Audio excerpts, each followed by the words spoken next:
Okay, we are live now. Hello, masters. Welcome to our Swadhayaya challenge. Really happy to start this, a challenge that we all want, everybody started coming together and start, give me 1 second. Okay, yeah.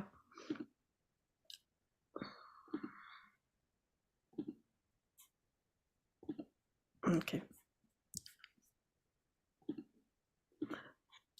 Okay, let's get into the structure of this program is 10 minutes meditation. We will just do a power meditation just to make sure that we are all settled down from our day-to-day activities. And I'm very excited to to bring this program, and I'm heartful gratitude to all of the master who is coming forward to do this an excellent program for us. Okay, I'll play the music. Let's close the eyes. Chandni, you wanted to, guide. You can go ahead and guide. Okay, I'll play the music. Sounds good. Okay.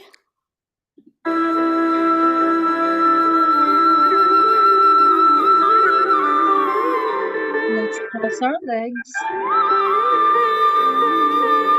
Open fingers. Remove the glasses. And close our eyes.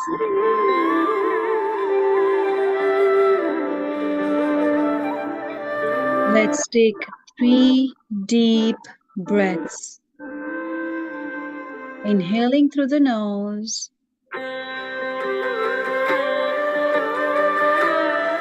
Exhaling through the mouth. Inhaling through the nose.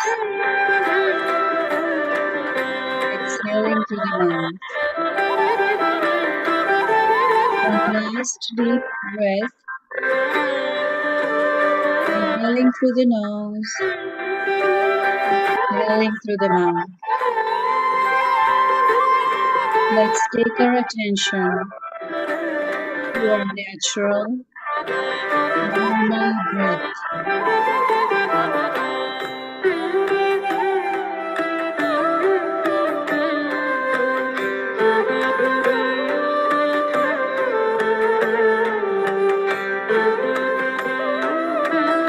We are divine beings.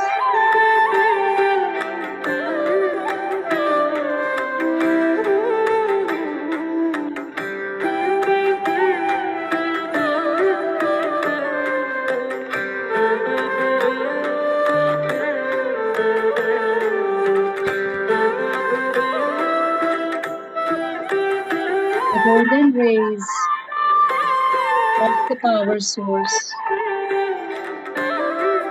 are relaxing and rejuvenating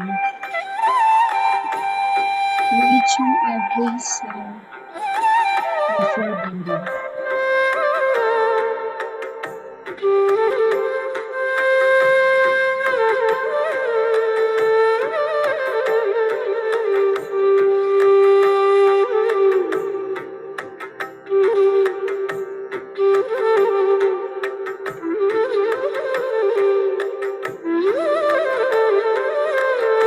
Your breath is your best friend.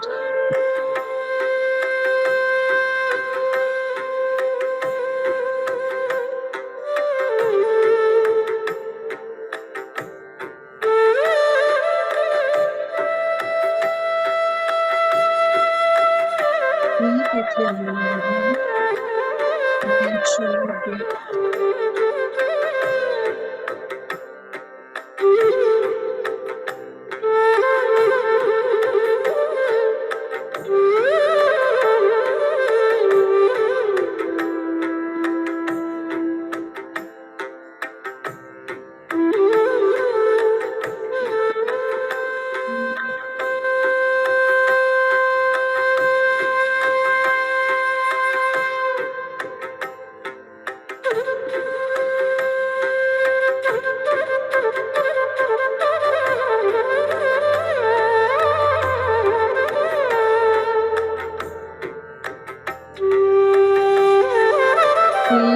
cosmic energy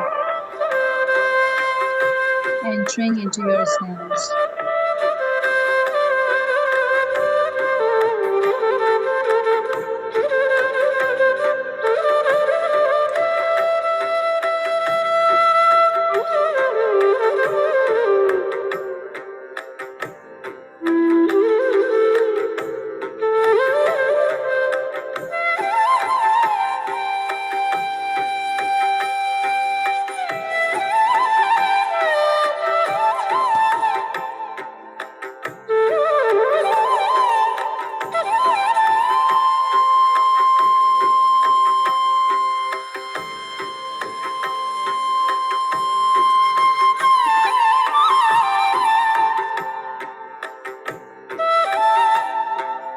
Let's be with our breath.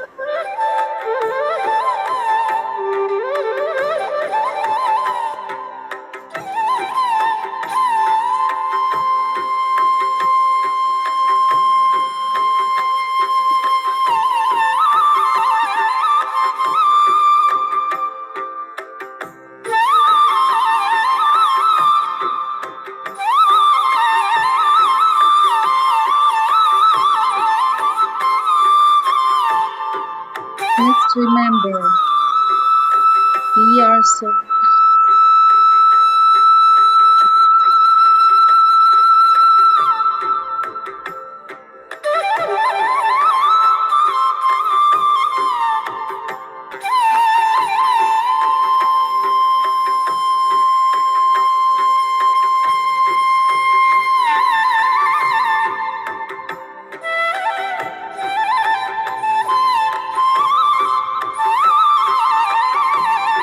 we are evolving every second.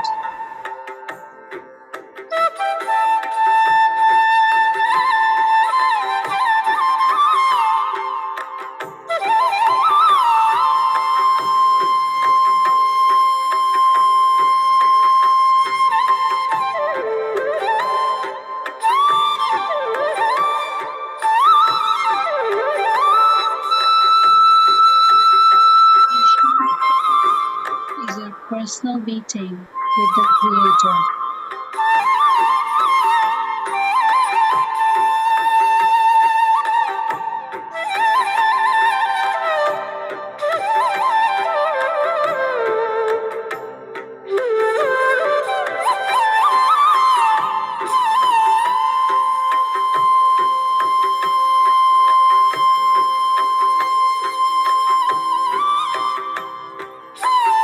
Your breath is your guru.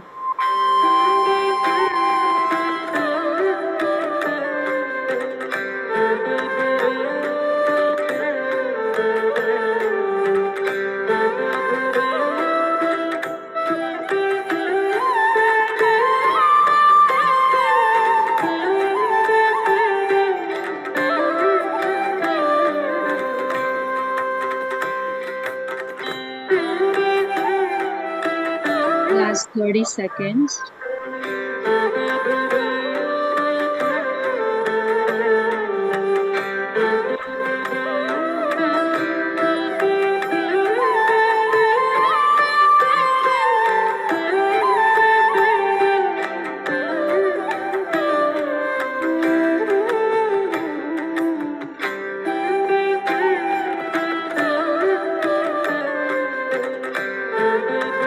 We are grateful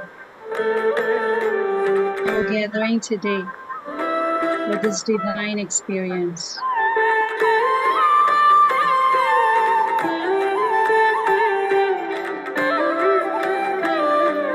Unlock your fingers and put your hands on your eyes. 5 seconds. 5, 4, 3, 2, 1, and 0. Now open your eyes with a beautiful smile. Thank you, Masters. This was a beautiful power meditation. I could feel the energies in my hands. Thank you for sharing your beautiful energies. The platform is yours, Pushpa. Thank you, Chandni. It was a really, really great energies I could feel. I could see so many masters here. Thank you everyone for joining. So the reason for joining, for starting this program is like I wanted to read a book personally, but I don't finish. So I'm sure many people can relate. So the reason why it this is important is to like it's the distilled knowledge is the wisdom. That's what Patri sir says. So we don't have to go anywhere. Read a book that you get enlightened. That's a most favorite book. So yeah, I wanted to start with the purpose of life. This is a Telugu book which sir has written. Pretty. It sounds very simple, but the profound meaning under behind everything or every letter or every line he has written, we have to sit and think through that. That's how this book is. I try to this is pretty hard, so what I'm trying to do is I will just covering first 4 to 5 chapters, and then probably we can go to the next session. So purpose of life. So what is purpose of life? What do you think? Okay. The purpose of life, what Patricia says, is living every moment happily. So, living every moment happily, is it possible? Yeah.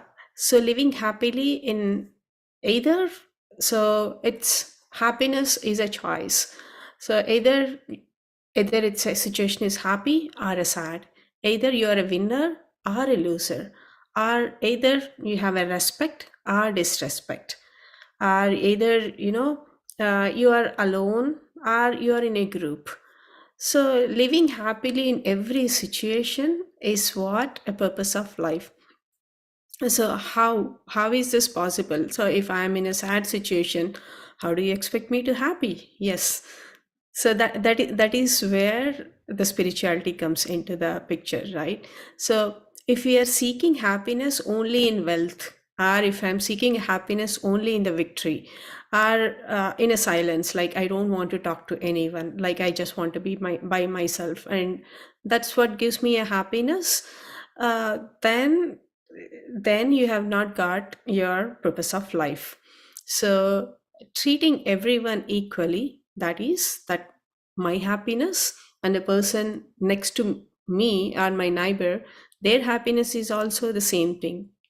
The moment I start looking, everyone's happiness is my happiness, everyone's silence, like if I am silence, that's a happiness. If my neighbor or my other the person or my spouse is silence, then also I am happy. So without any expectation, right? So to live like this is our purpose of life, and it's called spirituality.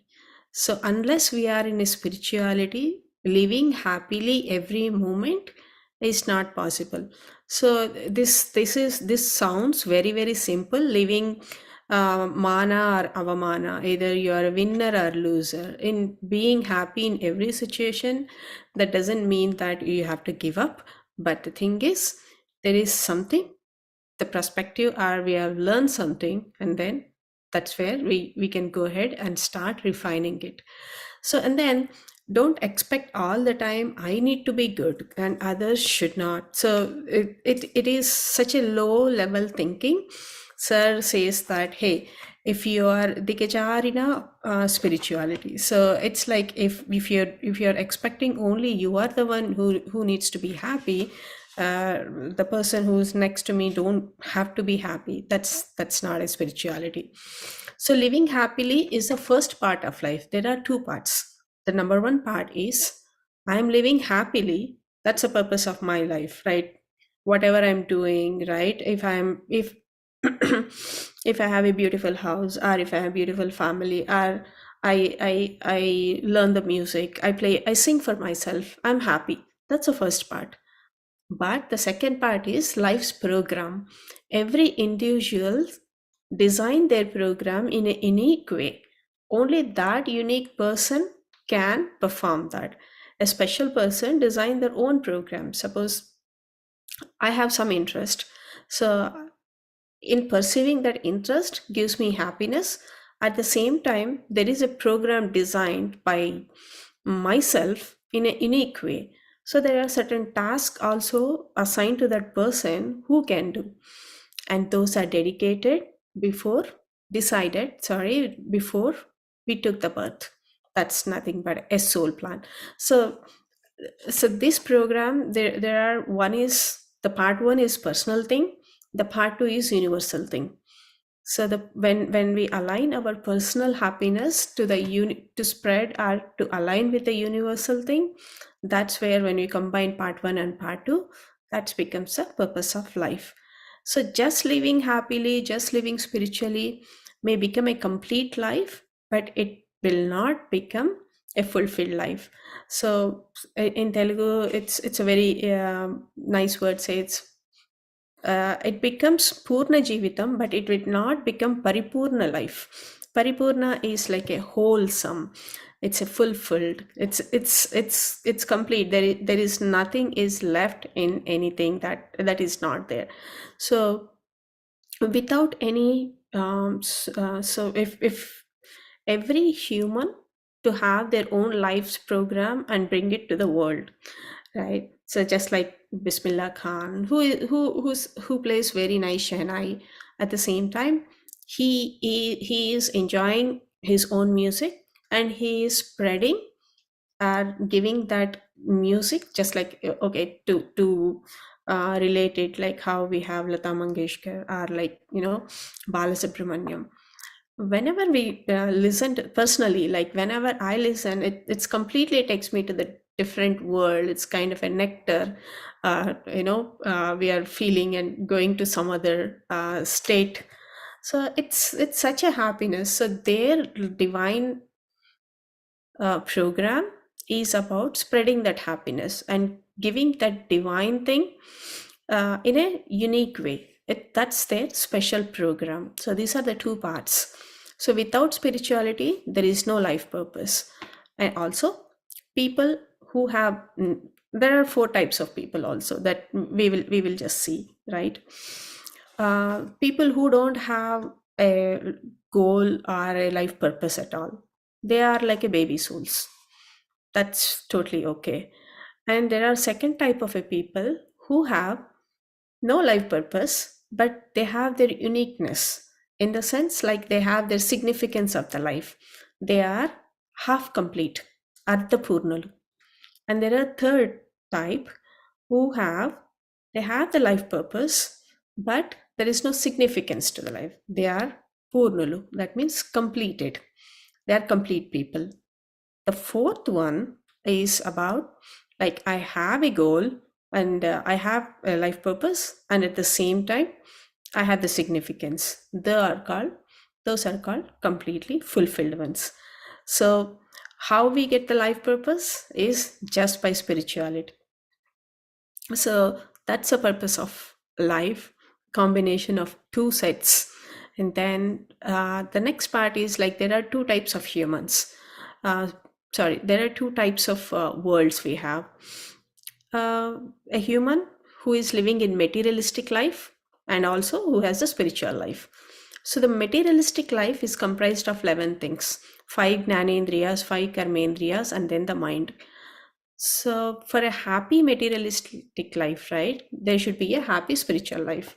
So, when initially I never used to understand, like, if I have a happy materialistic life, then only I'll have a happy spiritual life. No, it's inverse.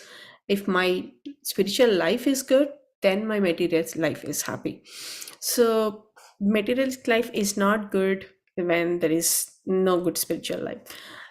Just like there is a padya in Mahabharata, like a tortoise withdraws all his body parts, go into that. That's how we have to withdraw all our senses. And then the first and foremost sense is like our mind. Once we withdraw that, that's the way we can go into the meditation. Through the meditation, we get the cosmic energy. And then we all know that the cosmic energy leads us to the third eye, wisdom eye. So now I will explain the formula in a reverse way. It's such a beautiful way that it's been explained. Dhyana prasadam is Atma. Prasadam is nothing but it's extraction, right? When we do meditation, what we find is our soul. So and dhyana prasadam is our third eye, our intuition. When you do meditation, our third eye get activated, and when we get our intuition powers increases, our telepathy increases, and there are a lot of wisdom. You can find out the wisdom eye also. And dhyana prasada is intellectual wisdom also.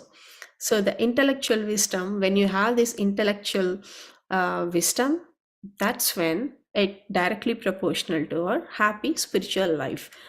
In a very simple word, it's nothing but a common sense. Unless until we have a common sense, we our happy material life, I guess. So yeah, it's not possible to have. Oh, sorry. It is. I'm sorry. Intellectual wisdom is equal to happy materialistic life. So it's inverse. So we start from the materialistic life. We do the meditation. We get the wisdom, and we go to the third eye, and we activate our sahasrara, and then coming to the in a reverse way. When we hit that, our materialistic life will become happy. And then the next is like there are seven. The humans are in a seven states. They perform or they operate at a seven chakras. The people who are in first three chakras, they will be in a materialistic world. For the first three chakra, like Muladhara, Swadhisthana, and Manipuraka, they always see God outside of themselves. Like, hey, they go to temples and they go for pujas, vratas, and they spend their time and energy in finding the God outside. And there are second type of a people who are in the next three chakras, Anahata, Vishuddhi, and Agna. Though by doing lot of meditation and doing sukarmas or good karmas also, they still can't understand the divinity. So that's the second type. And the third type who live in Sahasrara. So they realize the God is inside and I am the God. So once they realize that like godliness, they also understand the godliness has spread across me, you, uh, God is in me, God is in you, and God is everywhere in the world. And they be in the state of nirmala chittam. It's the in I know it's either in a Sanskrit or any Indian language. It's expressed so beautifully. In English can't do full justice, but who are there in a nirmala chitta and nothing to seek. They don't have nothing to ask, always in a blissful state. So these are all the three types. And that also says the perspective creates a perception. Whatever we see outside is nothing but it's a reflection of our own self. Like if I see something outside, uh, it is nothing but how I am seeing or what is there inside of me, just a reflection. So we need to refine that. We have to see things how they are, and we have to make that perception and attitude towards seeing things. Then our consciousness in Mooladhara, life is like if so yeah, the consciousness, when our consciousness is in a Mooladhara, right, life is miserable. Like Mooladhara consciousness is like you always seek things in a materialistic, we always seek happiness in a materialistic things, always, right? If the consciousness is in Sahasrara, that's the heaven. So, how do we expand the consciousness? The mind needs to be stable. The more meditation is done, the more mind becomes stable. So, expanding the consciousness by practicing the meditation and by doing the assigned or whatever the task which have been brought with me, the life program, and be in a blissful state of nischala sthiti and nirupamana sthiti to the fullest of our satisfaction, and taking it forward to everyone, um, you know, everyone's good is life purpose. So this statement is like a, it's which is eye opening. I can repeat this. So consciously continuously trying to expand our consciousness by practicing the meditation, and also by fulfilling the tasks of the special program that we got us, and be in a with a, blissful nischala sthiti and nirupamana sthiti. And it's in Telugu, it's pretty beautifully told. So I just wanted to, read that. చైతన్యాన్ని ధ్యాన సాధన ద్వారా ఉద్దీపన చేసుకుంటూ మనకు ఉద్దేశించిన ప్రత్యేక సృష్టి కార్య కృషి ఫలత్వాన్ని నిశ్చలంగా నిరుపమానంగా మనకు మనం సంతృప్తి చెందగలిగిన విధంగా నిర్వహించుకుంటూ ముందుకు సాగిపోతూ ఉండడమే జీవన పరమావధి. Okay, masters, this is the purpose of life. I just have other 3 minutes, so I will just finish the other topic. 3 states of man is in 3 states, right? The human, the first the state, a man is like he's in a miserable state. He's always constantly in pain, seeking, hey, why this, why me, blaming and complaining, a miserable state. And the second state is understanding a man is no mere a matter, and I'm not a body, I'm soul. Then he start questioning, if I am a god, why I took this human life? A man. So when these questions arises, okay, so then he realize a man is a man. Then he start enjoying every human experience. Then he realize I am a spiritual person, and who came in this earth planet to enjoy the human experiences. So spiritual who came to enjoy. And then there are 7 types of learnings. This is also a beautiful learning which Patriji sir has given. There are 7 types of learnings for any human. First thing is learn from women. Okay, that's he is assigning women to the Mooladhara. Mooladhara is nothing but gives us the stability, right? It's stable. Unless until our foundation is stable, the house which we built, it's not going to be there. So the woman represents stability, and then lalityam, that they are very sensitive.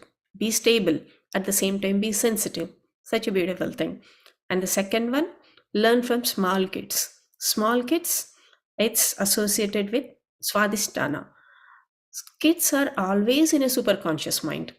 They always wanted to explore. They always wanted to invent something new. They are always in a present moment.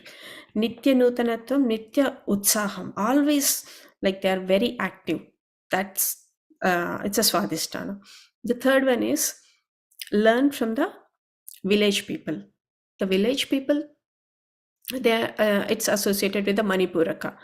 Manipuraka, they are very straightforward and they are very simple also. They don't, no adambaras, nothing.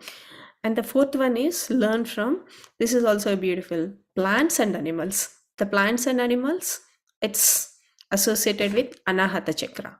Anahata Chakra, what is Anahata Chakra is for? Always love, right? So it's more about the plants and animals are always silent, but at the same time, they are group souls, about the telepathy. Once you are in a silence, you develop the telepathy. And then the fifth one is learn from the uneducated people, Vishuddha. How pure, and they talk very, their words are not mean. They speak very directly. They don't know any kind of a politics, or like they're not a political people. And the sixth one is learn from the meditators, Agna Chakra, the third eye. That's where you get this your supernatural powers. You connect with the different outside of body experiences and all, right? So learn from the meditators. The final one is learn from sukshma lokavasis. That means astral world people. That's sahasrara, the enlightenment, and divya gnana prakash. I don't know how to translate this. That divya gnana, that yeah, the illuminating wisdom. Yeah. Okay. These are all the high level. I mean, this is the first part of the book, so I want to stop here and let Chandni take it over. So, Chandni, thank you for agreeing to coming to this platform and bringing this beautiful wisdom. You're on mute. Maybe you are. No, I'm good. Yes, Oh, yes. yeah. Okay. Thank you for the golden opportunity, actually. I'm excited to share this book with you all. Okay. So I'm going to share the PowerPoint.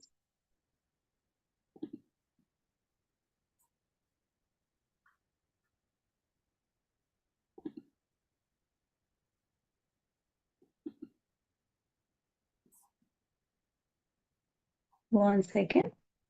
Mm-hmm.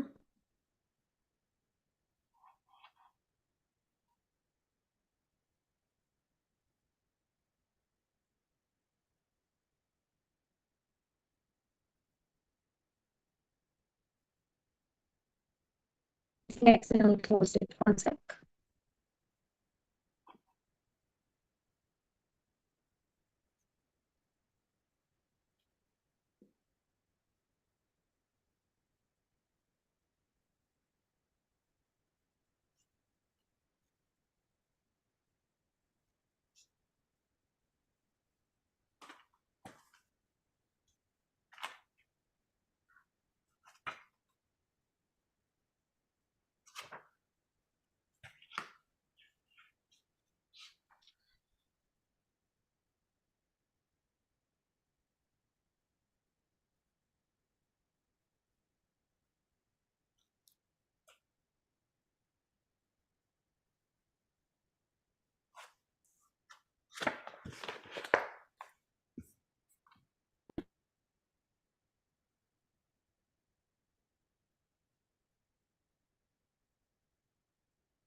Is it visible, Pushpa? No. Are you sharing your screen? Yes, I am. Oh, there we go. One second. Oh, yeah. Now, yeah. It's coming now. Okay, perfect. Thank you so much for patiently waiting, everybody. So, as you all know, that today we are going to talk about the book Soul Lessons and Soul Purpose.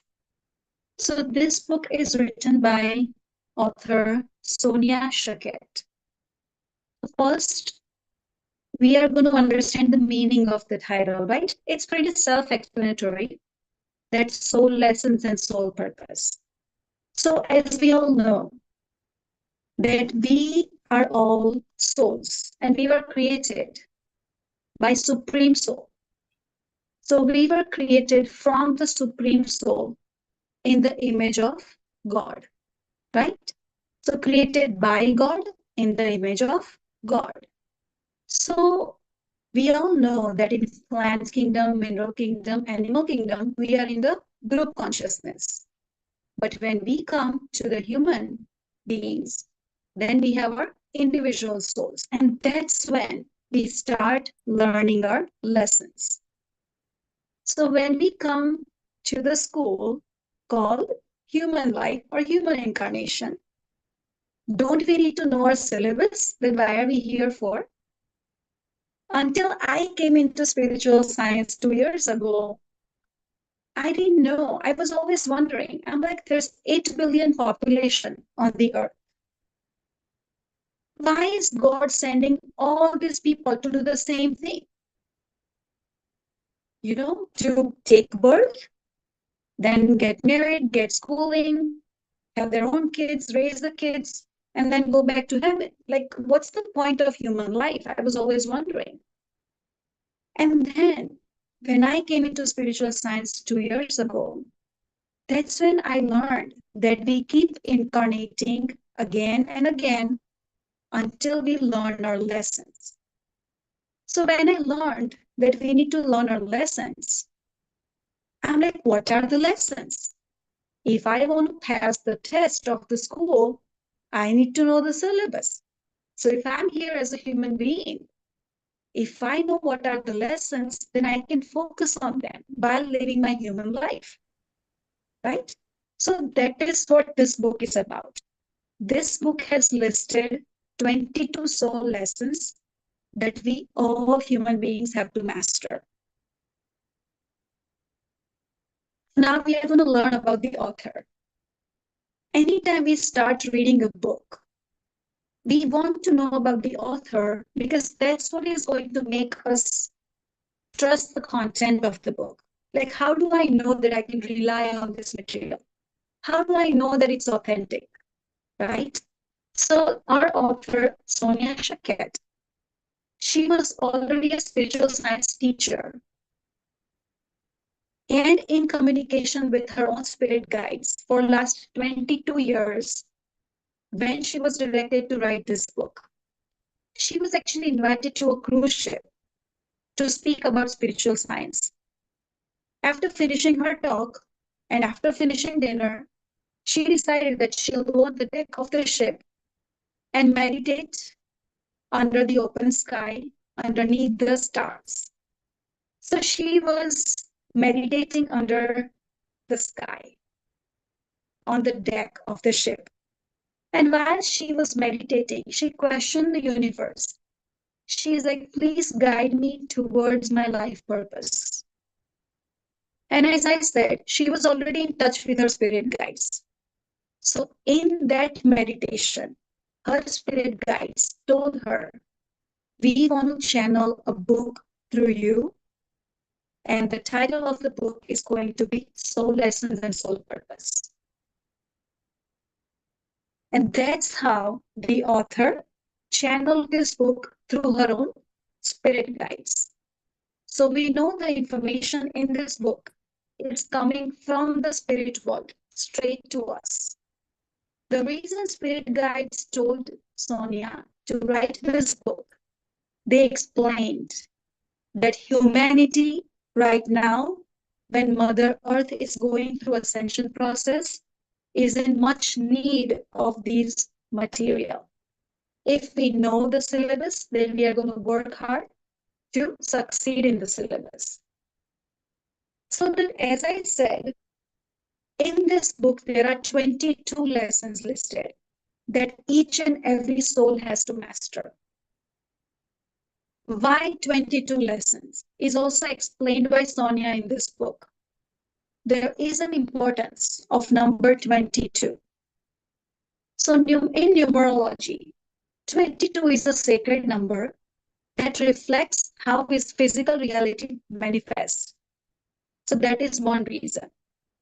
Also, when Sonia's guides told her to write this book, she was a metaphysical teacher for 22 years.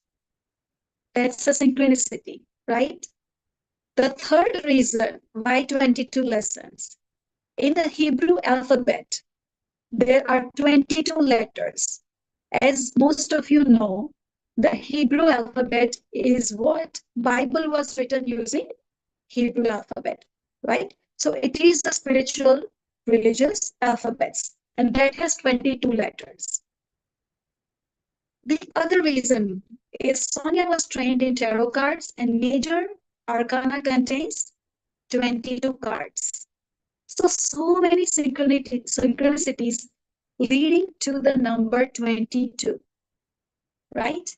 So what Sonia's spirit guides are saying, that she has been preparing to bring this material to humankind for many lifetimes.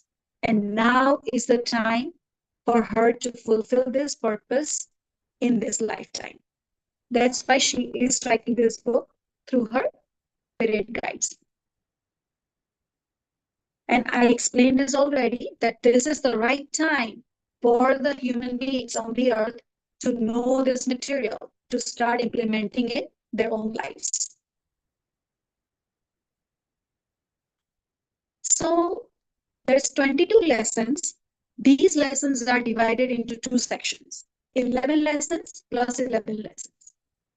First 11 lessons are to learn about our own creative power. So the first soul lesson is, you are a divine immortal being. So we being in PSSM, being meditators and learning from Patriji, we all know that we are souls, we are on this eternal journey. That is our first lesson. We need to remember, we are not the body, not the mind, not the ego. We are not our past nor our future. We are souls.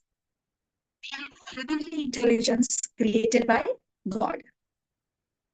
We have the power to create and master many abilities.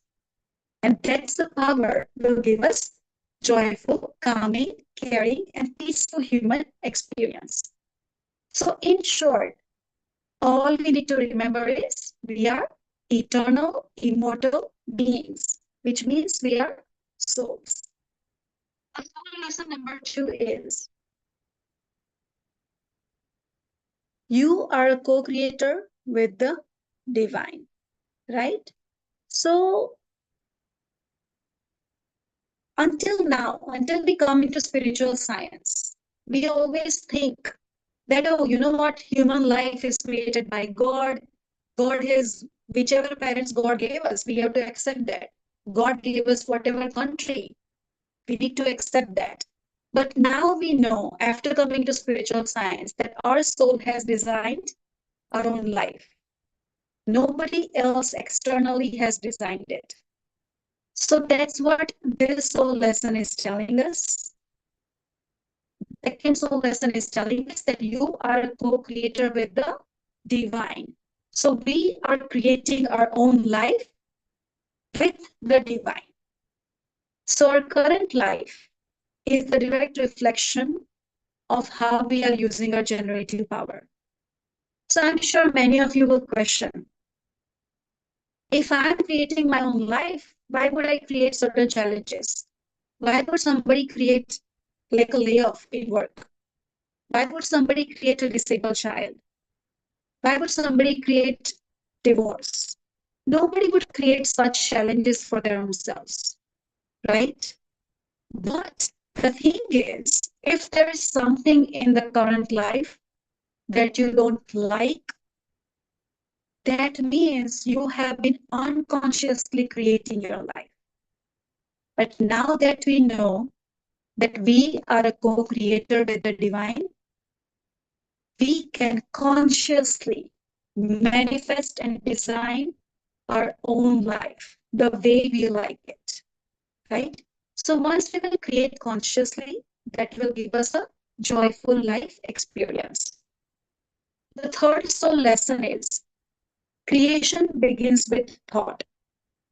So I'm sure you all, being in PSSM and learning soul science, you all know about the book The Secret, right? The power of manifestation.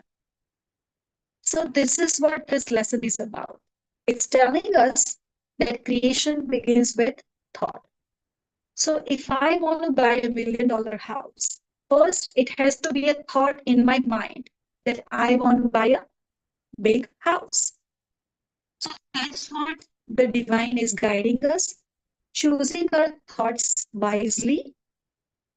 Our thoughts, our beliefs, and ideas. We need to make sure they are good and wise. Sometimes some people would say that we can't choose our thoughts, thoughts just come. The fact is, thoughts are the result of the content that we watch, we read, or we listen to, or the people we surround by. So anything and everything that we come across in terms of listening, reading, or seeing, it becomes our subconscious mind. And that's what creates our thoughts. So if we are wise about choosing what to watch, what to read, what kind of friends to make, right? That will make sure that we have positive thoughts in our subconscious. So any spontaneous, natural thoughts that you are having are also going to be of good quality. So that's why, because creation begins with thought, we need to create good thoughts. That is our soul lesson number 3. Soul lesson number 4 that we all need to master is we need to engage our feelings. So anytime I want to fulfill or manifest my wish, I'm going to continue with the same example that I want to buy $1 million house, which was a thought before, right? Now I need to attach my feelings to that thought. That, oh wow, how will it feel to have such a big house, right? So I need to attach my heart with my mind. That's how we can manifest our desires. So when we are engaging our feelings to our thoughts, that is like fueling a car with the fuel. So if we have a car but there is no fuel in it, it's not going to run. We are not going to be able to drive it, right? So anytime we attach our feelings to our thoughts, that's when our wishes are going to get ahead in the direction of fulfillment. That is our soul lesson number 4. Our soul lesson number 5 is we create in pictures. So once we desire, the creative process starts with images. When I say the $1 million house, in my mind's eye, there's going to be a huge house. There's not going to be a small hut attached to the $1 million house, right? In my brain, there's going to be an image which is going to show a grand house, which means first, the creation begins with thought. Secondly, we need to attach our feelings to it. And third, we need to create a picture attached to that wish. So that's how our desires gets fulfilled. So we are the co-creators with the God, and this is how we create, is what the spirit guides are teaching us. The soul lesson number 6 is live in the present moment. So I'm sure most of you know there is no time in the universe. Time is a man-made thing. So the moment, that's why we know that even if we meditate for 1 hour or 3 hours, it doesn't feel like 3 hours because we are directly connecting to the universe where there is no time. So that's why anytime I am making my wishes, I'm working on any manifestation or fulfilling my dreams or even my prayers, everything has to be in the present tense. The universe does not understand the language of past or future. So our communication with the universe in terms of our wishes and dreams should be in the present moment. The soul lesson number 7 is divine energy flows through you, not from you. Which means the creative power that we have gifted by God, it's actually coming straight from our higher self. It's not coming from our ego personality. I cannot say that, oh, I'm Chandni Takkar and I'm a pharmacist, so I can buy a big house. No, it is coming from my higher self, which has the divine energy. It does not have ego identity attached to it. So that's the lesson, that divine energy flows through you, not from you. Our intuition, our inner voice, our inner intelligence gives us the ability to express our full creative power. And as we all know, how can we strengthen our intuition? Through meditation. You won't believe all these soul lessons that we are going towards learning, everything is attached to meditation, which means that if we meditate, we can master the soul lessons at much faster pace.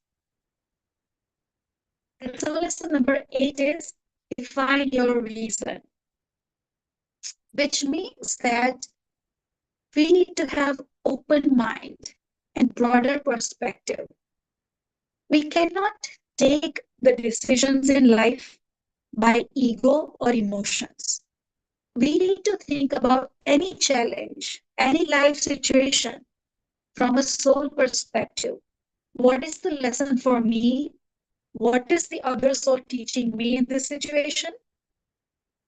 And do what is best for you, your own soul evolution, and for the other souls who are surrounded by you for their good as well.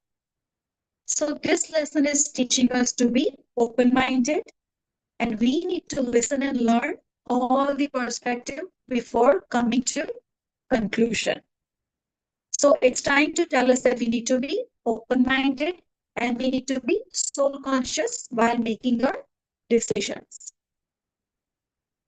So lesson number 9 is we need to follow our inner voice. As you all know, our inner voice means our intuition, our gut feeling. Sometimes we say that, what, I just feel like doing this. I feel like going to the left, even though right is more comfortable, which means our inner is guiding us. So we need to make sure we are listening our inner voice. What is our inner voice? This is a beautiful definition. This sentence actually touched my heart. It's found in the heart, the home of the divine intelligence in our body, right? That's where our inner voice is coming from. So it's a direct guidance from the divine intelligence residing within me. So anytime the inner voice is coming, it's clear, calm, direct, and best for you and everybody else involved in the situation. Think of our inner voice, our intuition, as the GPS of our soul. So when can we hear our inner voice? Only if we are able to detach from the external materialistic world, if we are able to give time, connect with our soul, that's when we can follow our inner voice. And that's why meditation is very, very important. So lesson number 10 is we need to open our heart. If our heart is open, then we are going to receive and give love freely. Sometimes we are super hesitant to even say hello to strangers. We don't trust people easily. We are hesitant to love people beyond our family members. Sometimes, extended family, cousins, co-workers, we don't feel comfortable with them. Why? Because our hearts are closed. So we need to make sure that we are opening our hearts. We need to be non-judgmental. We need to be kind towards other, and we need to be compassionate towards other. Anytime we open our heart, we are becoming more courageous. Why? Because love is the opposite of fear. So anytime you are able to love and see God in each and every person, you will be far away from any kind of fear. And what is the first step to open your heart is to love yourself unconditionally first. We all know the importance of self-love. Once we start with self-love, that can radiate from us to everybody that we come across. So lesson number 11 is detach, right? So we need to be part of our day-to-day activities, but at the same time, we can't be enslaved by it. Which means that our happiness or peace of mind should not depend on the external circumstances. So what we can do is, anytime the external situation is not something that I want or I like, what we can do is we can view the situation as a third person from a soul perspective. That Chandni and this person are having a discussion, which I'm going to see as a soul of a Chandni, like these two people are having a discussion. Once I'm going to detach and look at the situation as a third person, I will have a broader perspective about the situation because I'm putting my ego aside while evaluating the situation. So we need to learn how to detach. So these were the first 11 soul lessons where we are learning about our own human power and potential. Now, the second part of the 11 soul lessons are teaching us how we are working with the divine law. So the soul lesson number 12 is everything is in divine order. So if you think there are so many challenges in my life, there are so many things, ups and downs going on, how are things in divine order? I'm not able to see that, right? At this time, we need to believe that everything that's happening in my life is elected by my own soul to experience for opportunities of growth. Even the chaos in the world right now is also in divine order to help Mother Earth in the ascension process. Because Mother Earth is going through this transition process, all the garbage, all the negative things has to clear up before we can move towards the 5D Earth. And right now, the cleaning process is going on the Earth, and that's why the life seems a little chaotic, but it is all in the divine order. The soul lesson number 13 is reverse your perception, right? So here, the spirit guides are teaching us that we need to reverse our impression, our thoughts about security, in spite of what our emotions tells us, right? So sometimes we feel unsafe, insecure, anytime anybody gets sick, major illnesses, accidents, this, that, we feel unsafe on earth. But what the divine is telling us, your safety and support are solely controlled by the creator. And all the PSSM pyramid masters know this. That's why, even though when there was pandemic, right when the lockdown was over, there was a scary, risky situation. The pyramid masters started traveling and teaching meditation. They were not scared. So because they know that their safety and support are solely controlled by the creator. So we need to have strong faith in this statement. Only when we shift our awareness, we can truly be free in the spirit. The soul lesson number 14 is teaching us accept death. So we need to stop attaching ourselves with our physical human body and our present ego. We need to remember that we are immortal divine beings. If we want to face the end of our own life with peace, the lesson has to start from right now.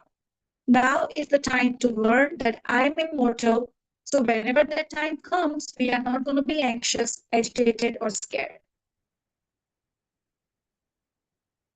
The soul lesson number 15 is teaching us this life's test. So anytime life is giving you exams and tests, we need to appreciate that, is what the spirit guides are telling us. Sometimes we come into complaint mode. Oh my God, why is this happening to me? God is very harsh. God doesn't love me. So we need to remember that tests are not to harass us, but the tests and exams are to move us towards our soul mastery. These life tests, they help us measure our own spiritual understanding. If there are no tests, no challenging situations, how do we know that we are progressing as a soul? Right? So these are our own evolutions. So just like how in school, if I want to know that I'm graduating my bachelor's degree, I need to pass the exam, then I'll get the certificate for my bachelor's. Same way in life, if I'm learning my soul lessons, I need to pass certain tests. That's when my spirit guide and my soul are going to be content that yes, I have learned this lesson. The soul lesson number 16 is temper your ego. So it doesn't mean that ego is not important. Ego is an important tool provided by God so that we can use it to advance our soul's evolutionary goals. If there was no ego in human beings, then everybody will be content with 50% marks in the exam. Everybody will be content with $1,000 salary a month. But because of that ego, it's a tool that motivates you to do bigger and better every single moment. I want to be a better version of myself every single day. Did I learn anything new today? Did I improve on something today? So the reason we have ego is to use as a tool for our self-evolution. So there is a purpose why ego is important. But at the same time, remember, you need to use ego as a shoe. So at certain places, you can put on your shoes and go. At some places, we have to remove our shoes, right? So same thing with ego. We need to know when to use it and when to put it aside. If I'm a doctor, I can be doctor in front of my patients, but I can't go to my parents and say, I'm a doctor, you need to respect me. No, I need to be a doctor when I am with my parents. So same thing. We need to know when to use our ego and when to put our ego aside. The soul lesson number 17 is address your mistakes. So most human beings, we are very easily able to see everybody else's mistakes, but we rarely figure out our own mistakes. Usually we are in the blame game, like looking at other people's mistakes and challenges. But when you are an evolved soul, you are going to admit to your own mistake and you are going to correct it. Right? So we are going to see the situation as a third person, just like a drone. We know there's a drone camera up there and that's looking at the universe from its own perspective, right? So we just have to look from the soul perspective. What is Chandni's personality doing? Is it learning? Is it evolving? So that's how we can find our own mistakes. So lesson number 18 is truly meditate. So the meditation that we do on a daily basis, that is a true meditation. In this book, the Spirit Guide is teaching us the importance of active meditation. The only difference in active meditation is we can set an intention or wish before starting our meditation. This way, we can shape our life and fulfill all of our wishes. And we can only manifest something that we concentrate on. If I'm thinking of something for 1 second, but if I'm going to think about that purpose every single day, then it's going to manifest much faster. So that's why the spirit guides are telling us anytime you want to fulfill your dreams and wishes, you can actively meditate where you can set the intention and then sit for the meditation. So lesson number 19 is love your body. Right? So first, we need to accept the way we look. We need to accept the body that we are given. Well, I'm saying we are given, but we all know that we have chosen it. Right? We have selected our human personality, our speech, our style, our looks, our height, our skin color, everything is chosen by our own soul. So we need to love our body. We need to recognize that our body is the divine spirit in the physical form. So we all know Aham Brahmasmi. I am a divine being, right? So my body is a divine spirit in the physical form. It's a holy creation on the earth plane. It should be adored, respected as a beautiful expression of God. For example, my child, if my child has a dark skin color, this, that, any deformities or any human bodily impressions which are any human bodily impressions which are not normally accepted by our human society. But for me, my child is always going to be beautiful and perfect. We are in God's creation. So we need to accept and love our body as a beautiful expression of God. The soul lesson number 20 is regenerate your soul. How can we regenerate our soul? We can regenerate our soul by connecting to the living sun. So we all know that in many religions, they say sun and moon are we pray to sun and moon as gods, right? As divines in many cultures. So actually living sun is a consciousness. It's a being. And it's a loving vibration that radiates our world to activate, awaken, and maintain our spirit. So we can be outside in the sun. We can do sun gazing for a few seconds when the sun has risen within an hour and within the sunset of 1 hour. So we can do sun gazing, we can take sun baths, we can go out walk in the sun. As much as we enjoy the sun, we be in the presence of sun, we are regenerating our soul. The soul lesson number 21 is shatter negative patterns, right? So patterns means repetitive things that we keep on doing. So patterns are good if they are happening for something positive or good. But what if the patterns are happening in the wrong things, bad things, right? Then we need to break down those patterns. How can we break down negative patterns? So there are 3 stages. First, we need to identify that, oh, I'm quarreling every week with somebody. If that's a pattern, I need to identify that it's a pattern, I need to work on it. Secondly, once we identify the pattern, we need to understand the thought and behavior that's leading to that. If somebody is quarreling every week, we need to find out what's in me that's triggering the fights every week. So first, identify the pattern. Secondly, find the thought associated with the pattern. And thirdly, let go of the emotional response, which means that after finding out, we need to let go of our ego from that situation. That's how we can break our negative patterns. Last but not the least is soul lesson number 22, waste no time. We all know the importance of time. And believe me or not, this is one of the important soul lessons that our soul needs to master to actually become a perfect conscious being, right? So we all know time is the only thing on the earth plane that has real value. So that's why we need to use it wisely.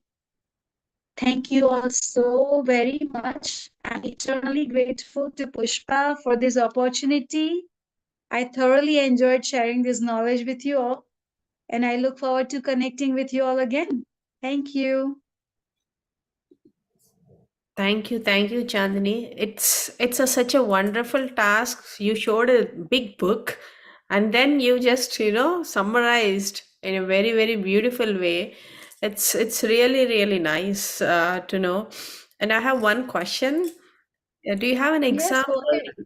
Do you have an example? Sorry, before I open to the others, I just wanted to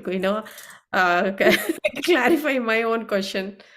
Do you have an example of using a soul, using ego as a shoe? How do Yes. that's very Yeah, yeah, key, I guess. It's like yeah. a So knife, a one knife. example. Mm-hmm. One example that I gave during the session, right? That if I'm a doctor, I am doctor for my patients, but I cannot go home to my parents and say, "Oh, I'm a doctor. You need to respect me." So that's one example. But there are many other examples. Like if you are a CEO of a company, right? You are a CEO of a company in terms of your employees. But when you go home and playing with your kids, you cannot be the CEO of the company. You need to be childlike and you need to be the father or mother. Yeah. So when you are a CEO of the company, you have that ego that, oh, I'm the CEO of Amazon, I'm the CEO of Google, right?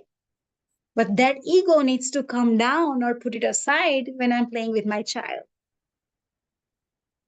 So that's why we need to put our ego aside whenever we need to. Okay. That's good. That's good to know. Yeah. Thank you. Thank you so much, Chandni. Anybody have any questions?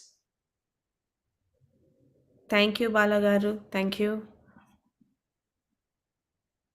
Yeah, really a big hand to Chandni. You did a wonderful, wonderful job. My heartfelt gratitude that you come forward by yourself, to do this. I personally feel like when I found out that we incarnate to learn soul lessons and I didn't know where to find this material, where are the lessons written, I felt lost. I'm like, I got into meditation and spiritual science when I turned 40. If I don't know my syllabus, even when I turn 40, when will I know my syllabus? So I was actually looking for the material. I'm like, I want to know the lessons so I can slowly start focusing on them. So that's why I feel like everybody needs to know the syllabus so they can work on it. And that's why I want to spread this to everybody, whoever's interested. Exactly. This 22 are like a 22, like a principles or something you can directly apply, Yeah. right? Yeah. Don't waste time, be wise and Right. keep amazing. And Yeah, in this book, the author, I didn't have enough time, so I kept it short. But the author has given ideas how you can analyze that if you have learned this lesson, or if you're in the process of learning, or if the lesson is brand new for you. And if you want to develop your skills towards that lesson, they have given you ideas and strategies and tips how you can master each lesson. So, whoever is actually interested in mastering these lessons, I would say they must read the book. It has definitely. amazing ideas to master each and every lesson. Yes, I have the book. Oh, Um, amazing. yeah, Oh, because there you yeah, Oh, it's a yeah. At the end of the each chapter, she gave a very good, along with the summary, the tips, how to do, the very nice book. Actually, in B meditation, somebody was sharing. Immediately, I liked it and I bought it. But yeah, you really very well summarized in this short time. Wonderful. Thank Thank you. you. Thank you. Appreciate it. Thank you. okay. Um, Thank you everyone for joining. We will meet again next week, same time, Tuesday, 8:30 with other master, with other wisdom, with other book. So I am ending the live session and then opening up questions like anything that we